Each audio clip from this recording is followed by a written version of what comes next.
Olá, muito boa tarde a todos. O meu nome é Henrique Sousa Freire, sou advogado na CAIA de Guerreiro e hoje queria falar aqui um bocadinho convosco sobre novas regras e novas adaptações de regras já existentes a uma atividade que tem crescido substancialmente nos últimos anos. Estamos a falar da atividade de influencers e de marketing nas redes sociais. Eu vou seguindo a apresentação preparada. Caso tenham alguma questão, estejam à vontade para digitar aqui na zona de bate-papo, utilizando uma expressão brasileira, ou então, se preferirem, podem enviar um e-mail no final para o e-mail que aparecerá, para o meu e-mail do escritório. E então, seguindo aqui a apresentação preparada, esta apresentação vai seguir as linhas, as diretrizes apresentadas pela Direção-Geral do Consumidor, especialmente vocacionadas para a atividade de influencer e também de marketing nas redes sociais. Isto significa que existem regras novas? Não. As regras são as existentes há alguns anos, o Código da Publicidade. Regras essas que agora vão ser aplicadas e estas diretrizes resultam da aplicação das regras existentes às especificidades da atividade de influencer e também de marketing nas redes sociais. A Direção-Geral do Consumidor, para quem não conhece, é um instituto público cuja missão visa essencialmente defender os direitos do consumidor e, portanto, muita gente conhece a DECO porque tem mais visibilidade no mercado, mas a Direção-Geral do Consumidor também é uma das instituições que protege e tutela os direitos e defende os consumidores, e por isso, no âmbito das suas atribuições, veio, de certa maneira, abordar pela primeira vez em Portugal, de maneira vocacionada para esta área, que regras e que boas práticas devem ser instituídas pelos influencers e pelas pessoas que têm uma atividade importante no marketing nas redes sociais. Como digo, esta vertente é muito recente, portanto, estamos a falar de algo que tem vindo a crescer nos últimos 2, 3, 4 anos, em Portugal, se calhar nos últimos 2 anos, e por isso, apesar de estarmos em Portugal, reparamos que as instituições estão atentas a este fenómeno e no prazo de 2 anos já estão a emitir diretrizes, já estão a emitir boas práticas e diria que é um pequeno passo até começarem a existir fiscalizações. Por isso é que também achamos importante fazer este webinar, a tentar, de certa forma, clarificar algumas dúvidas que possam existir e algumas regras que podem ser novidade para algumas pessoas. Entrando aqui na matéria, o que é que estas diretrizes visam fazer? Portanto, aplicam-se aos influencers, digamos assim, e aos criadores de conteúdos. Existe aqui uma pequena diferença, mais prática do que jurídica, que exerçam publicidade por qualquer tipo de forma. Também já lá vamos à definição de publicidade e àquilo que legalmente pode ou não ser considerado publicidade. Incluem-se nisto vários tipos de coisas, nomeadamente as parcerias, os patrocínios e as ofertas, que o influencer divulgue no âmbito de uma relação comercial. Todos estes conceitos nós vamos densificar porque, dito assim, parece demasiado vago e pode não ser fácil de compreender o que é que no fundo é uma parceria, o que é um patrocínio, o que é uma oferta, e que relação é que podemos considerar sendo uma relação comercial ou não. E, portanto, a própria Direção-Geral do Consumidor tentou explicar e densificar melhor estes conceitos e, sem mais demoras, partimos para a densificação destes conceitos. Ora então, influencer. Segundo as diretrizes da Direção-Geral do Consumidor, como é que poderemos considerar ou classificar uma pessoa como influencer? Portanto, começa com a definição de ser uma pessoa ou uma personagem. E chegamos aqui ao primeiro tópico discutível. Ok, pessoa, à partida toda a gente saberá o que é. Agora, o que é uma personagem? O que é que pode ser considerado uma personagem? E olhando para a prática, eu acho que torna-se às vezes fácil identificar o que é uma personagem. Por acaso, ainda há instantes, na preparação deste webinar, falava aqui com a nossa diretora de marketing e ela deu um exemplo perfeito, que se chama A Bomba na Fofinha. É uma página no Instagram, muitos de vós se calhar saberão, outros não saberão, mas aquilo, na verdade, apesar de ser interpretado por uma pessoa, cujo nome não recordo, sinceramente, aquilo no fundo é uma personagem. tanto ou quanto cómica, mas não representa, de certa forma, as crenças isentas daquela pessoa em específico. Outro tipo, claro, de personagens que podem ser considerados influencers é o caso dos cães, algo que se tornou muito popular nos últimos anos. Ter páginas de Instagram para cães e que depois geram muitas relações comerciais com marcas de alimentação canina, e que, quando eu digo canina, envolve outros tipos de animais, mas todo o comércio vocacionado para animais também pode ser considerado uma personagem. Agora, quem é que deve cumprir as regras? Certamente não será o cão, obviamente, será a pessoa que explora a conta mais vocacionada ou com as imagens do cão, como é óbvio. E, portanto, de uma forma geral, esta é a definição de influencer, que pode ser uma pessoa, uma personagem que possui o potencial de influenciar os outros, independentemente do número de consumidores, de consumidores, seus seguidores, exatamente, que acompanham as publicações. Influenciadores também são criadores de conteúdos digitais e uma fonte importante de informação e de influência para os consumidores, que nestes confiam. Portanto, a classificação de influencer também não está ligada ao número de seguidores. Não podemos dizer que até X seguidores, portanto, é uma conta normal e a partir de X seguidores passa a ser influencer. Não, aqui o importante é a atividade em si, aquilo que a pessoa faz, da maneira que divulga que faz as divulgações ou não. E aqui é uma linha que nós vamos tentar definir neste webinar, é aquilo que pode ser considerado uma opinião pessoal, uma manifestação pessoal numa rede social e aquilo que já é ou deverá ser considerado uma relação comercial, que é essencialmente o que vai distinguir a aplicação ou não destas regras. Partindo para o próximo conceito, vamos ao conceito de publicidade, um conceito já antigo, mas que agora ganha uma nova aplicação com as redes sociais. E, basicamente, o conceito é muito amplo, como conseguem ver. Portanto, é considerado publicidade qualquer forma de comunicação feita por entidades de natureza pública ou privada no âmbito de uma atividade comercial, industrial, artesanal ou liberal. Lá está. E este é o toque de caixa daquilo que eu referi há pouco, da diferença entre uma opinião pessoal e aquilo que deve ser já considerado um marketing ou uma publicidade. A publicidade tendencialmente insere-se no âmbito de uma atividade comercial, industrial, artesanal ou liberal. Comercial, principalmente para quem faz de publicidade de vida, mas também liberal para aquelas pessoas, que é a maioria dos influencers, que até podem ter outra atividade profissional, mas esporadicamente ou liberalmente praticam esta atividade vendendo ou potenciando aqui os serviços de marketing e influenciamento digital. O objetivo da publicidade, direto ou indireto, é promover a comercialização, a alienação de quaisquer bens, serviços, ideias, princípios, iniciativas ou instituições. E isto é muito abrangente. Portanto, o mais comum será os bens e os serviços. Portanto, promover a aquisição de um bem, promover a aquisição de um serviço, mas também não se limita a isso. Abrange também iniciativas. O que é que poderão ser iniciativas?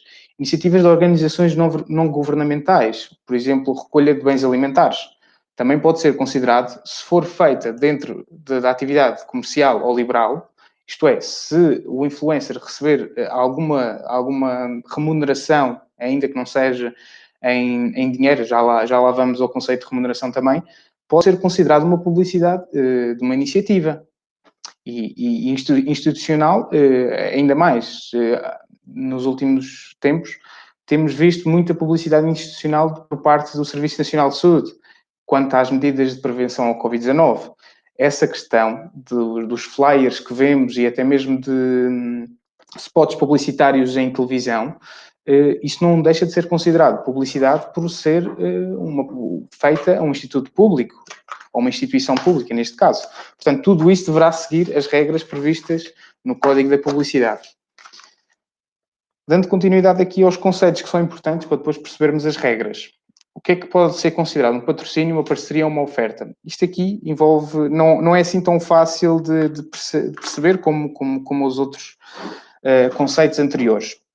Ora, então, o que é um patrocínio? O patrocínio é a atribuição de qualquer apoio seja através de contributos financeiros, humanos, materiais ou disponibilização de qualquer bens, serviços ou recursos no evento ou atividade. Bem, o que é que isto inclui? Tudo. Basicamente, a partir do momento que determinada pessoa receba alguma coisa para partilhar, divulgar, influenciar ou ter alguma atividade ou influência sobre algum serviço, marca ou produto, praticamente é considerado um patrocínio.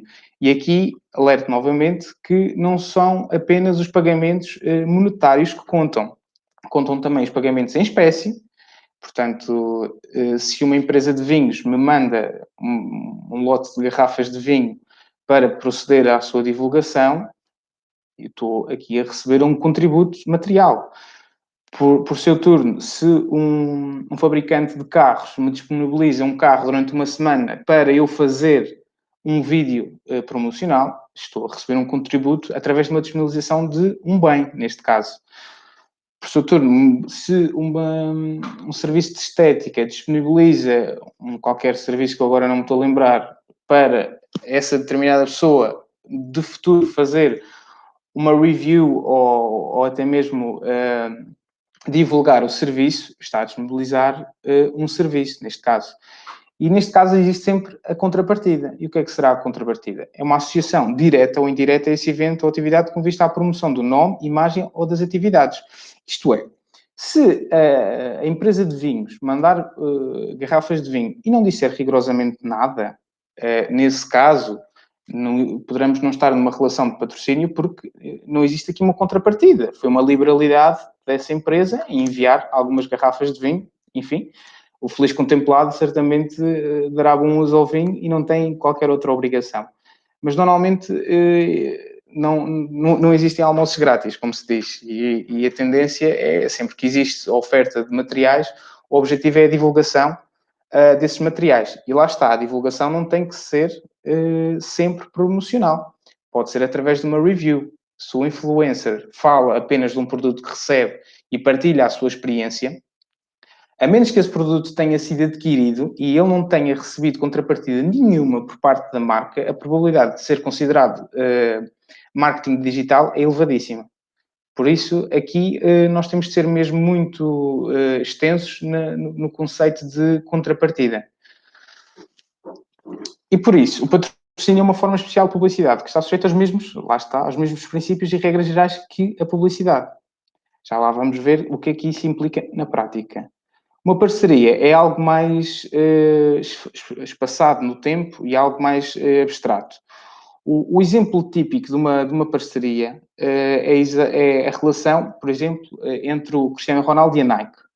Portanto, o Cristiano Ronaldo e a Nike têm um contrato, salvo erro, até vitalício de imagem, em que o Cristiano Ronaldo tem necessariamente que usar as botas, neste caso, a roupa da Nike, e até, não conheço as particularidades do caso, mas faz-me sentido que esteja impedido de aparecer em público ou fazer publicações nas suas redes sociais com artigos de marcas concorrentes.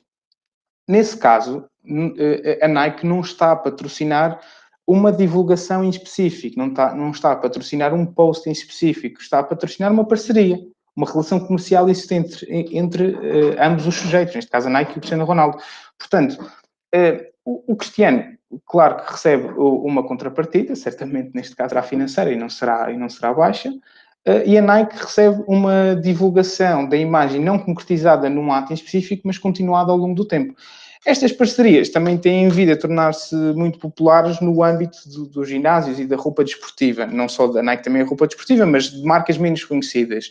Um grande exemplo de sucesso até de investimento em parcerias é a Gymshark, uma marca do Reino Unido que não tem lojas físicas, salvo erro, ou se tiver é só nos Estados Unidos e creio na Califórnia, em Portugal não tem, e conseguiu o nível excepcional de vendas através do marketing em redes sociais. E isso foi assumido desde sempre pelo CEO, porque a estratégia de lançamento da marca apostou quase exclusivamente em marketing digital. Através de quê? Através da criação de parcerias com pessoas com que a marca se identificava com os valores, tendencialmente personal trainers ou pessoas que se dedicam muito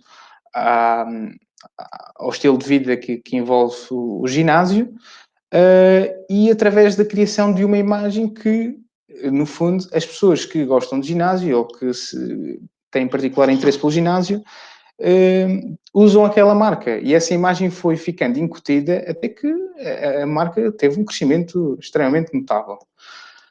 Outra questão corresponde aqui às ofertas. E estas ofertas é mais fácil distinguir dos outros dois, na medida em que corresponde à disponibilização gratuita de bens ou serviços por parte das marcas.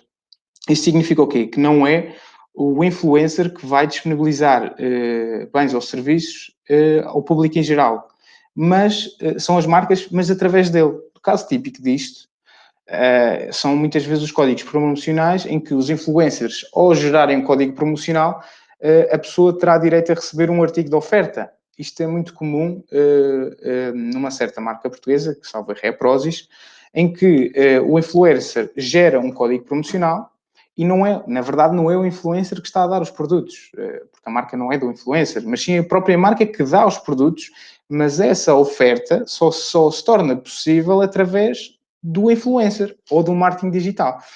E por isso é que também mereceu aqui ser distinguido nos conceitos. O conceito de meio é bastante abrangente, portanto, inclui qualquer suporte utilizado para a transmissão de comunicação. Não tem necessariamente de ser Instagram, não tem necessariamente de ser Facebook, não tem necessariamente de ser um post, pode ser um story, o que quer que seja. Qualquer suporte utilizado para a transmissão de comunicação. A relação comercial, lá está, também não tem de ser uma relação duradoura, não tem de ser uma relação esporádica, pode ser qualquer ligação, não tem de estar redigida escrito. Enfim, aqui os conceitos utilizados pelo Código da Publicidade e também adotados nas diretrizes da Direção-Geral do Consumidor são muito amplos e por isso é que estas regras vão ter uma aplicação generalizada a toda a atividade de marketing digital. Embora depois vamos acabar por ver que na prática isso não acontece atualmente. O pagamento também, como já tenho vindo a referir, não se limita a receber dinheiro. Engloba qualquer forma de compensação, incluindo o dinheiro, lá está, ou outros benefícios, como a oferta de produtos, brindes, amostras, presentes, viagens, convites, refeições, estadias, o que seja. Isto é muito, muito abrangente. Agora vamos aqui um bocadinho para as regras. Já definimos os conceitos. Neste momento já devemos ser capazes de distinguir o que é uma atividade de marketing digital, o que não é uma atividade de marketing digital. E agora vamos passar para a segunda fase, que é saber que regras é que devem guiar a atividade de marketing digital e também a atividade desenvolvida pelos influencers. E existem aqui princípios transversais a toda essa atividade, que se podem resumir à clareza, à transparência e à responsabilidade. Este é um ponto importante porque a publicidade em si pode parecer um tema não muito relevante na sociedade, mas é relevante o suficiente para merecer tutela constitucional. Portanto, a nossa mais importante lei da nossa democracia, a Constituição da República Portuguesa, já prevê uma disposição dedicada à publicidade. Portanto, embora possa não parecer um tema estrutural, principalmente nesta altura em que se fala de temas muito importantes, como a saúde pública, a verdade é que a publicidade é um tema importante e a ter em conta também no exercício das atividades económicas em Portugal. E no fundo, estes três princípios são a chave mestra para uma boa prática de marketing, que é transmitir ideias ou imagens de produtos de forma clara, transparente e responsável. Vamos ver de que forma é que estes princípios se substanciam em normas específicas. A primeira tem a ver com a identificação, ou com a identificabilidade da publicidade. Com licença.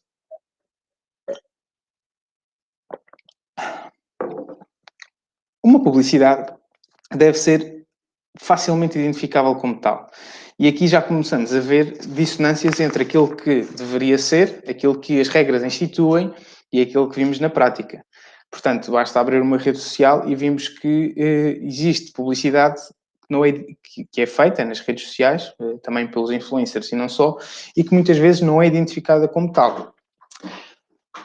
Um resultado da aplicação desta regra, que se pode ver, foi o facto do Instagram, há pouco tempo, salvo erro há 2 anos, no máximo, ter começado a identificar especificamente que aquela publicação era remunerada por X, determinada página. Essa foi uma função que não estava no Instagram desde o início. Foi uma função que a própria plataforma, ao ver que estava a ser utilizada também para esta função, teve que se adaptar às normas legais. Portanto, a plataforma disponibilizou essa função. Agora, cabe aos influencers e às pessoas que utilizam as plataformas como veículo de marketing digital usar essa funcionalidade para cumprir com estas regras. Lá está. Porque se estas regras não existissem, muito provavelmente essa função também não existiria.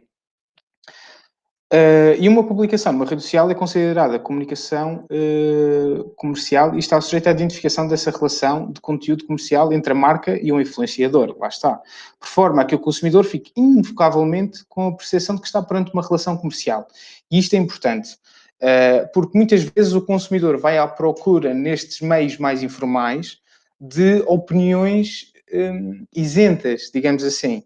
Porque muitas vezes, se o consumidor quiser saber mais detalhes sobre o produto, iria ao site da marca, iria à descrição do produto fornecida pela marca em específico e não iria a estes fóruns um bocadinho alternativos à procura de informação que não é fornecida pela marca em específico.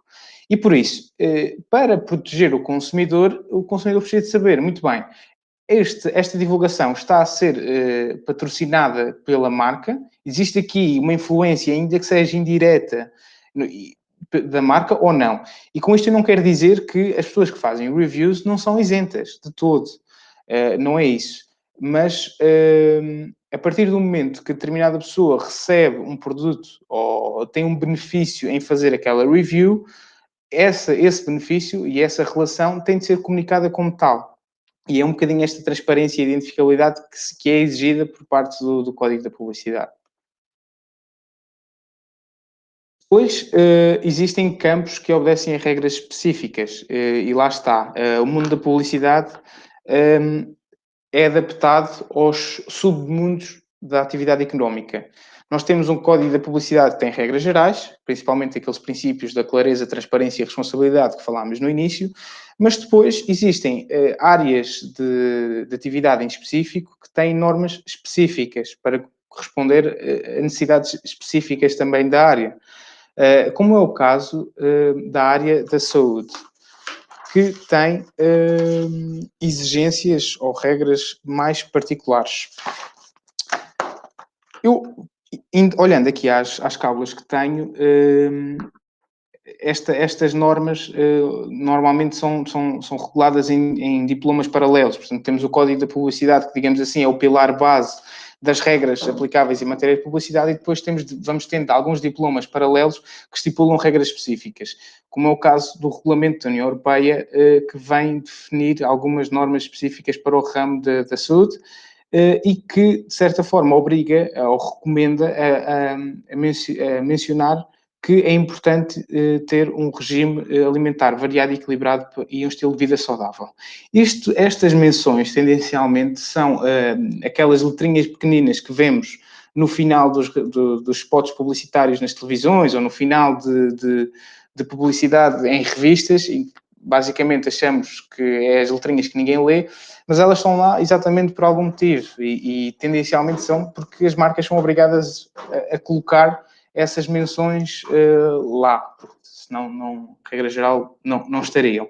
E, portanto, é preciso ter em conta que, em matéria de saúde, é importante promover um regime alimentar variado, equilibrado e saudável, principalmente quando estamos a promover suplementos alimentares, algum alimento em específico, mas principalmente suplementos alimentares, que é o mais comum, porque lá está, o suplemento alimentar não substitui um regime alimentar variado, equilibrado e saudável. E é importante que o influencer ou a pessoa que faz marketing nas redes sociais tenha essa consciência e essa responsabilidade, lá está o princípio também, de mencionar isso nas suas publicações.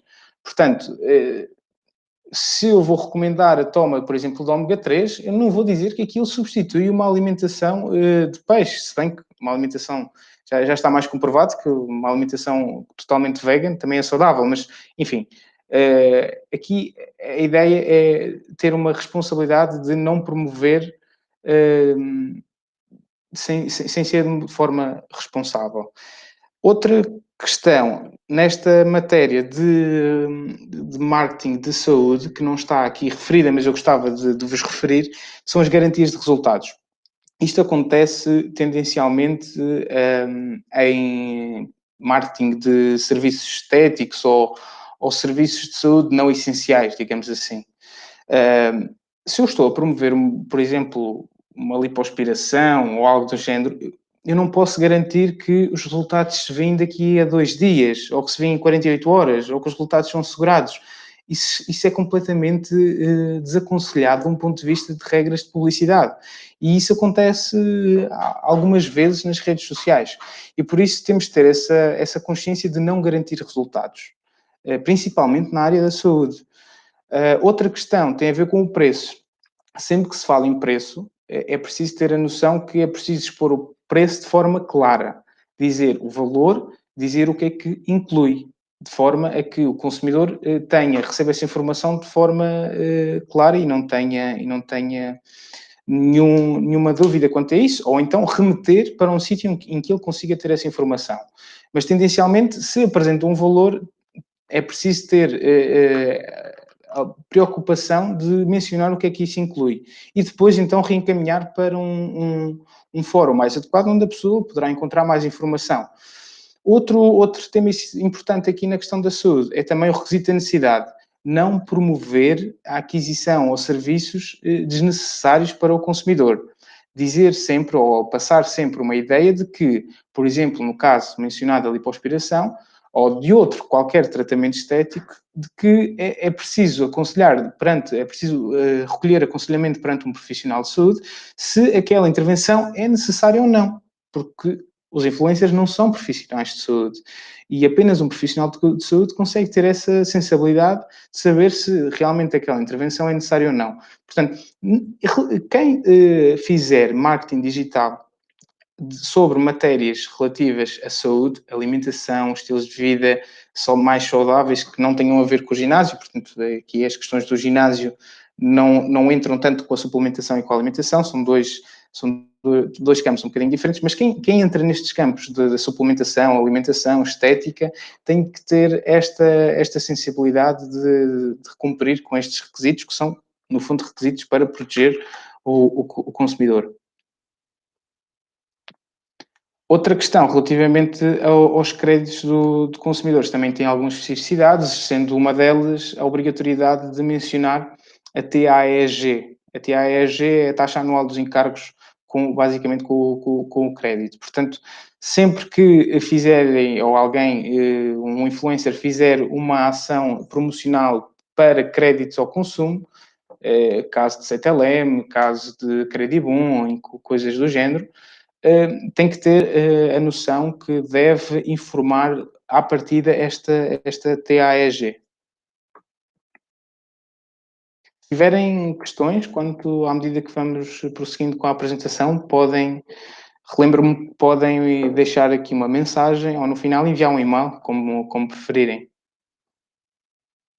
Portanto, só aqui para beber um bocadinho de água e centrar-me, porque eu acho tantas, vou fugindo um bocadinho da apresentação para temas que eu acho importante e depois perco um bocado o fio à meada.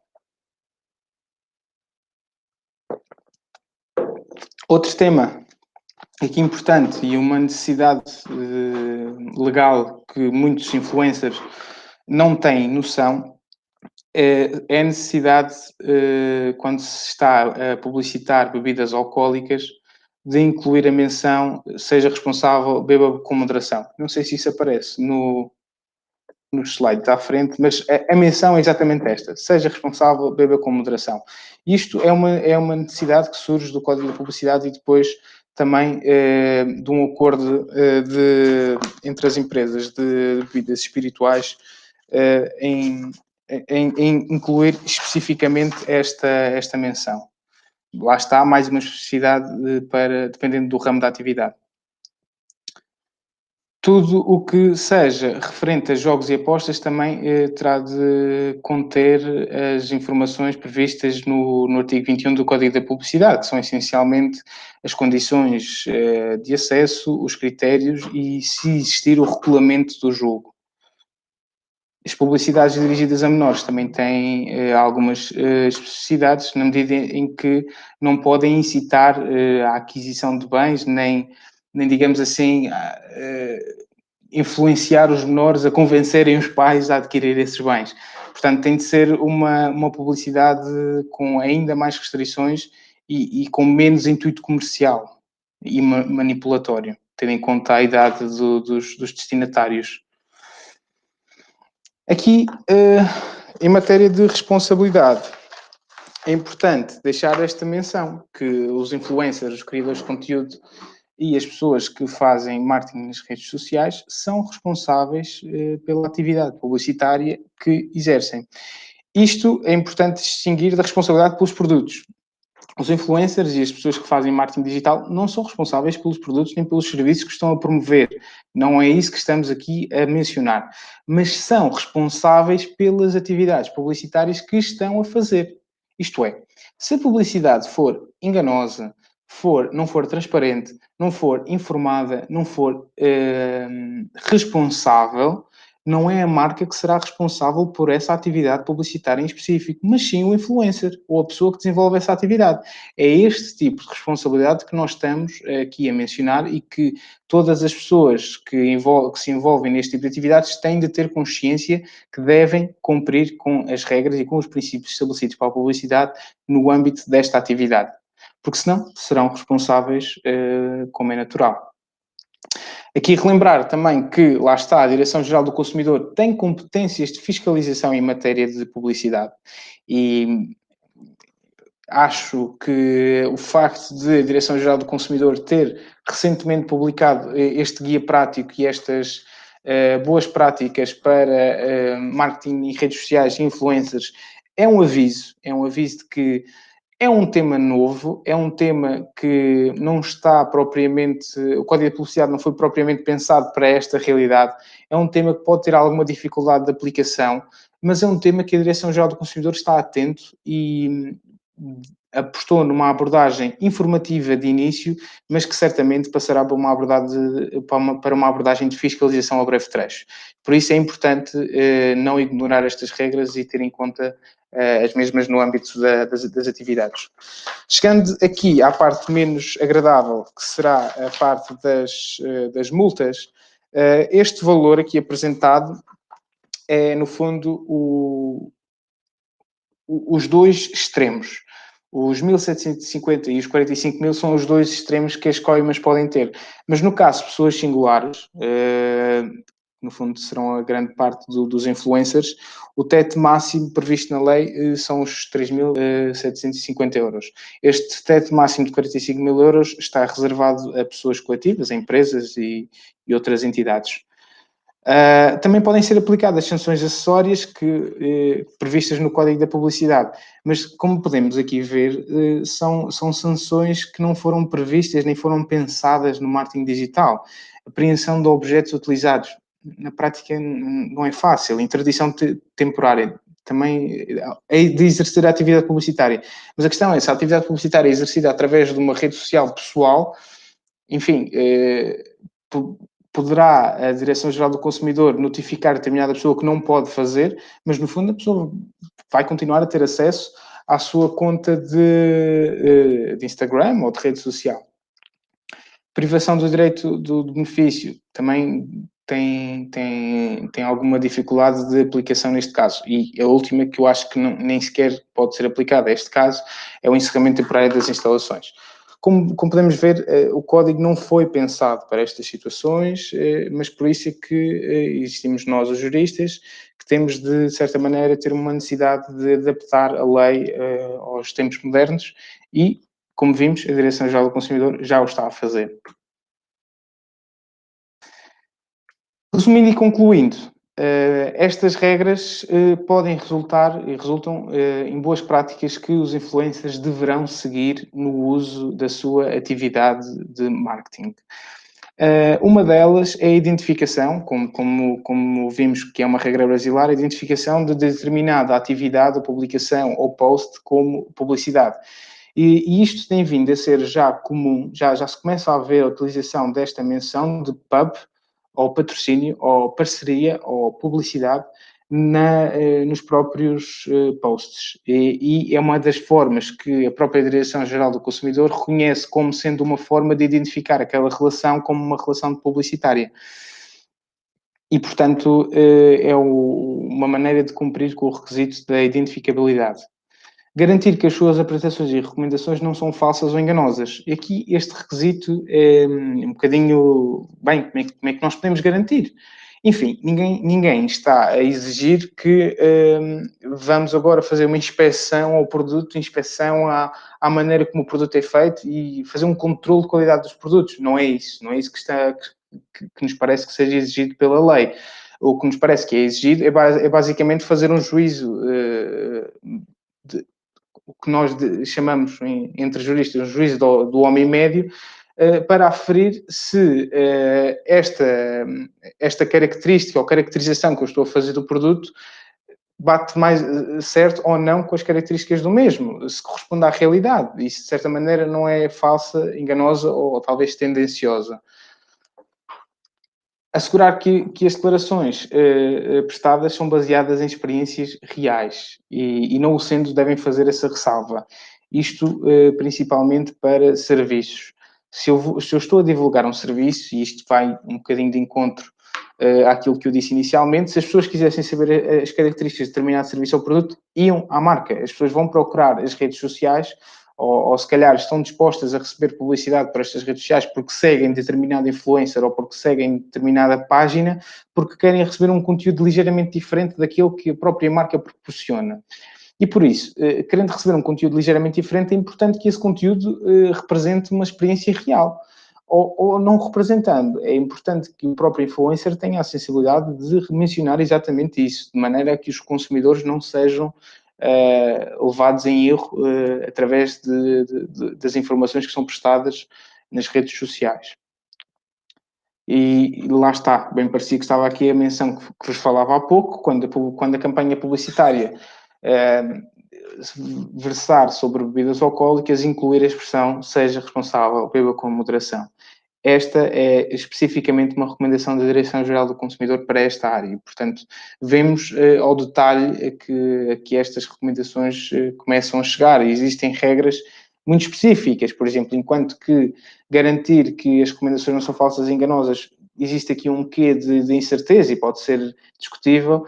Quanto a esta regra, é claríssima. E, portanto, ou é cumprida ou não é cumprida. Portanto, aqui boas práticas para os anunciantes.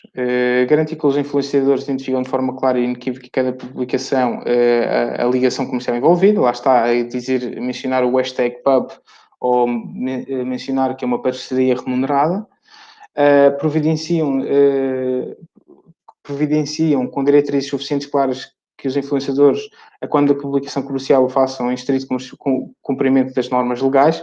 Isto são algumas publicações que as empresas devem acautelar e não sei se da nossa audiência temos mais influencers ou mais empresas à procura, se calhar, de apostar neste ramo de marketing digital, mas do ponto de vista da empresa também existem aqui preocupações a ter. Uma delas é a identificação como publicidade, outra é garantir que, de certa maneira, garantir ou cautelar que o influencer está a par das regras e das normas legais aplicáveis à publicidade e que vai cumpri-las, e também dispor de mecanismos de controle nas suas estratégias de comunicação, uma vez que os influencers não são propriamente profissionais de marketing.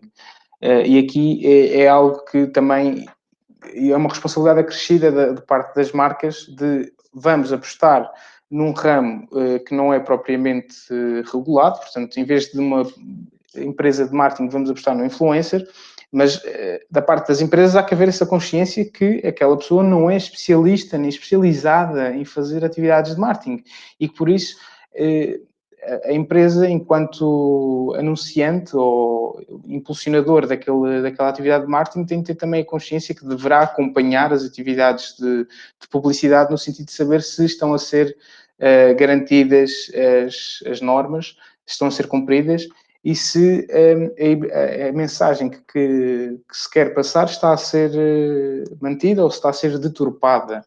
E já se começa a falar de características ou desviar as características ou essencialidades de um produto ou de determinado serviço. Portanto, para os influencers, passando aqui outra vez à repetição, incluir também o hashtag pub, e aqui vamos mais uma vez a um detalhe da Direção-Geral do Consumidor, que não recomenda que seja incluído nem no meio, nem no final, mas sim no início de cada publicação. Enfim, isto já pode soar um bocadinho detalhe a mais por parte da Direção-Geral do Consumidor, mas a verdade é que o início das publicações são, sem dúvida, mais lidos do que os finais, e no fundo é um bocadinho essa menção que a Direção-Geral do Consumidor quer passar, de primeiro anunciar desde logo à partida que aquele post é uma publicação. Como referi também anteriormente, ter em atenção que o público menor de idade tem algumas especificidades e que, portanto, as regras aplicáveis para este tipo de publicidade também têm normas específicas que visam essencialmente prevenir que os influencers ou o marketing digital vise incitar os menores a adquirir determinado bem ou serviço. E se repararem, a época em que mais vemos a publicidade para menores, eu diria que é a época do Natal, com os brinquedos e tudo mais. E os brinquedos nunca no final dizem aproveita já, ou garante já, ou são demonstrados numa perspectiva mais isto é fixe, ou isto é um produto engraçado, ou este carro é muito giro. Nunca é numa perspectiva comercial do género isto é uma grande oportunidade, tens de comprar já. Não, e isto não acontece exatamente por existirem normas que, de certa maneira, visam proteger os menores. E lá está, isto tanto se aplica diretamente aos menores como por via dos pais, quer dizer, o marketing não pode dizer, não dizer compra já, mas dizer vais chatear já os teus pais para comprarem. Portanto, é igual. Portanto, também não pode incitar que os menores persuadam ou tenham aqui uma atitude persuasora aos pais para comprarem determinado produto ou serviço. E depois, outra preocupação mais séria, digamos, que é preciso ter em conta as características dos menores e não incitar à violência e garantir, de certa maneira, a integridade física e moral e a saúde e segurança dos menores, e principalmente através de evitar cenas pornográficas ou incitamento à violência. Isto é um tema que foi já discutido e, de certa maneira, amplamente discutido no que se refere aos brinquedos relativos à guerra. Isto é algo que há muitas famílias que têm posições divergentes em saber se as crianças devem brincar ou não com pistolas, mas a verdade é que a publicidade não deve de forma alguma incentivar qualquer tipo de violência ou promover atividades que sejam perigosas para a integridade física ou moral. E, portanto, há que ter aqui em conta estas especificidades quando falamos de marketing destinado a menores.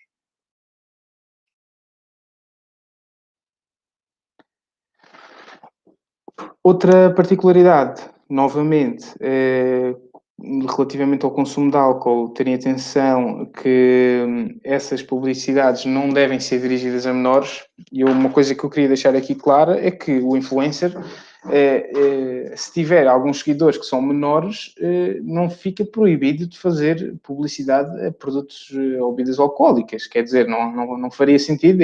Muitas vezes é um exercício que o próprio influencer não consegue fazer. Garantir que todos os seus seguidores e que todas as pessoas que vão ver as suas publicações não são menores. Aqui, o sentido de dirigir publicações a menores é num sentido mais lato. Isto é, se eu vou fazer uma publicidade para uma bebida alcoólica, eu não vou fazer ao pé de uma escola, ou não vou tirar uma foto ao pé de uma escola, ou não vou tirar uma foto com, por exemplo, os meus sobrinhos que são pequenos. É tentar adequar a publicação em si, ou a atividade de marketing em si, ao público que se visado. E não incluir elementos que podem despertar o interesse das crianças e dos menores. Não encorajar os consumos excessivos, lá está, e não é receber aqui umas garrafas de vinho e dizer bebi todas na mesma noite e fiquei muito contente. Não é essa a ideia que as regras de publicidade visam transmitir. Não, lá está, sugerir que determinada bebida vai trazer êxito social nem relacional às pessoas que o consomem, nem que têm propriedades terapêuticas, nem efeitos estimulantes. Portanto, ter aqui alguma cautela na descrição e caracterização das bebidas alcoólicas, deixar uma mensagem que associa o consumo de bebidas alcoólicas ao exercício físico ou à condução de veículos. Lá está aquela menção de se beber não conduza, também, apesar de não ser a Direção-Geral do Consumidor não ter considerado como menção obrigatória para as publicações, é uma menção que é recomendada para incluir em todas as ações de marketing digital envolvendo bebidas. E não sublinhar em demasia o teor do álcool como forma de promover positivamente a qualidade de uma bebida. Aqui, às vezes, pode ser mais difícil quando se trata de vinho, porque o grau do vinho normalmente é sempre bastante utilizado para caracterizar o vinho, mas a ideia é não fazer aqui a destrinça única e exclusivamente no grau e dizer que estas bebidas com um maior grau de álcool são melhores. A ideia, essencialmente, é essa. E pronto, espero que tenhamos conseguido deixar aqui o panorama geral das regras gerais que são aplicáveis transversalmente a toda a atividade de marketing digital e à publicidade em geral, e depois esperamos que tenhamos conseguido cobrir a maior parte das atividades específicas com algumas normas específicas também de marketing. Fica ao vosso dispor para receber aqui qualquer questão que tenham através de mensagem ou, caso prefiram fazer de maneira mais individualizada, tem aqui os nossos e-mails, o do Dr. Ricardo que não pôde comparecer, mas que também estará ao vosso dispor para responder qualquer questão. Podeis dar-vos aqui 1 ou 2 minutos para, se quiserem apresentar alguma questão, estarem à vontade. Estou a ver que alguém está a digitar. Só aproveitar para beber água. Esta apresentação também vos poderá ser partilhada posteriormente pela nossa equipa de marketing. Obrigado eu, Pedro. Ora essa. Qualquer dúvida que tenham, é só dizer. Maria, sim. Esta apresentação poderá ser partilhada pela nossa equipa de marketing. Mais uma vez, obrigado eu. Obrigado, Renata. Obrigado a todos pelo vosso tempo. Espero não ter sido muito chato. E espero poder ver-vos em breve em mais webinars da nossa sociedade. Só dar aqui a oportunidade a mais pessoas, porque eu acho que ainda estão a digitar. Pois não, de facto não. Eu acho que muita gente que usa as redes sociais com fim publicitário não tem a mínima noção das regras a que estão adstritas, infelizmente. Mas por isso é que é preciso ter em conta a atuação da Direção-Geral do Consumidor. E eu acho que eles até estão a ter uma postura muito decente no sentido de informar primeiro antes de começar a fiscalizar. Mas não tenho a menor dúvida que a fiscalização vai ser o próximo passo. E por isso é importante que quem o faz tenha essa consciência e também, se não o tem, é porque se calhar não o faz de maneira correta e as coimas, se calhar, vão lhes fazer bem.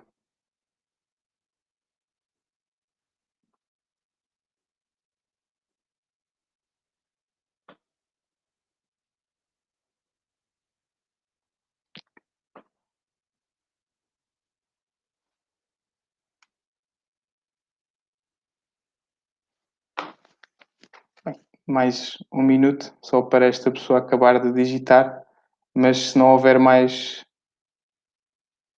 Exatamente, Maria, não se preocupe que da nossa parte enviaremos a apresentação.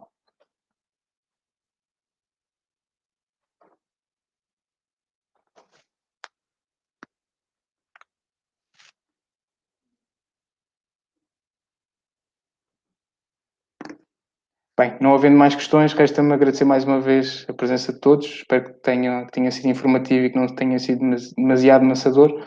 E ficamos ao vosso dispor. Qualquer dúvida que tenham, estejam à vontade. Obrigado e resto boa tarde. Com licença.